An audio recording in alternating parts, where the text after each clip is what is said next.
लालच बुरी बला है। हम सभी लालची राजा मिदास की कहानी जानते हैं। उसके पास सोने की कमी नहीं थी, लेकिन सोना जितना बढ़ता वह और अधिक सोना चाहता। उसने सोने को खजाने में जमा कर लिया था और हर रोज उसे गिना करता था। एक दिन जब वह सोना गिन रहा था तो एक अजनबी कहीं से आया और बोला, तुम मुझसे ऐसा कोई वरदान मांग सकते हो जो तुम्हें दुनिया में सबसे ज्यादा खुशी दे। राजा खुश हुआ और उसने कहा, मैं चाहता हूँ कि जिस चीज को छूऊं वह सोना बन जाए। अजनबी ने कहा, राजा से कहा, क्या तुम सचमुच यही चाहते हो?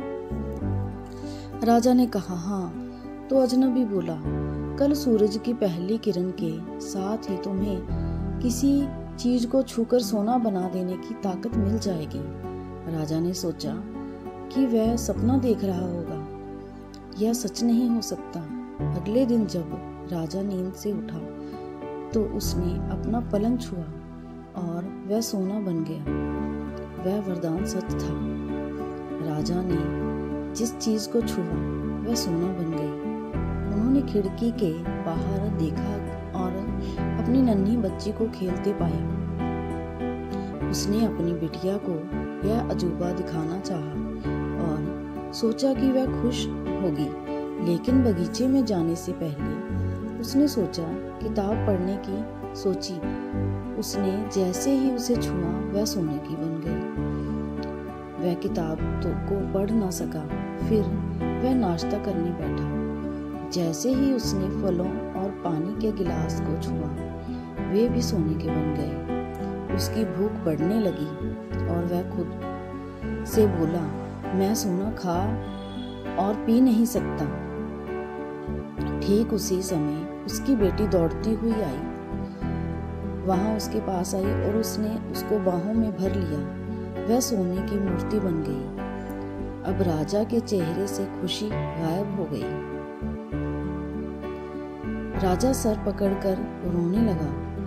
वह वरदान देने वाली अजनबी फिर आया और उस राजा से पूछा कि क्या हर चीज को सोना बना देने वाली अपनी ताकत से खुश है? राजा ने बताया कि वह दुनिया के सबसे दुखी इंसान है और राजा ने उसे सारी बात बताई। अजनबी ने पूछा, अब तुम क्या पसंद करोगे, अपना भोजन और प्यारी बिटिया या सोने के ढेर और बिटिया की सोने की मूर्ति?